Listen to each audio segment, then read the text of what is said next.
Hello दोस्तों, नमस्ते, प्रणाम। मैं आपकी संगीता पटेल अपने यूट्यूब चैनल में आप सभी का स्वागत है। एक छोटा सा देवी जी का पचरा गीत है। और पचरा गीत कैसे लगे कमेंट में जरूर बताना।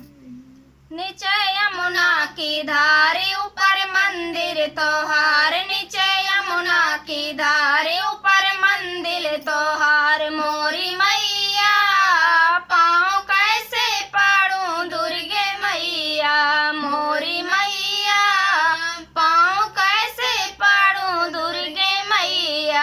लाई अड़वल का फूल दिया बछली जूठार, लाई अड़वल का फूल दिया भारा जूठार। मन हो गई लाचार मोरी मैया पाँव कैसे पड़ूं दुर्गे मैया, मोरी मैया पाँव कैसे पड़ूं दुर्गे मैया। नीचे यमुना की धारे ऊपर मंदिर तोहार, नीचे यमुना की धारे ऊपर मंदिर तोहार। मोरी मैया पाँव कैसे पड़ूं दुर्गे मैया।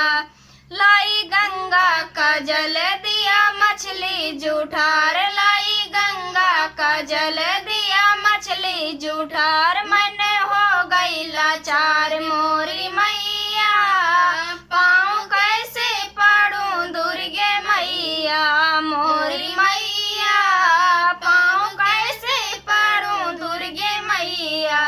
नीचे यमुना की धारे ऊपर मंदिर तोहार, नीचे यमुना की धारे ऊपर मंदिर तोहार। मोरी मैया पाँव कैसे पड़ूं दुर्गे मैया।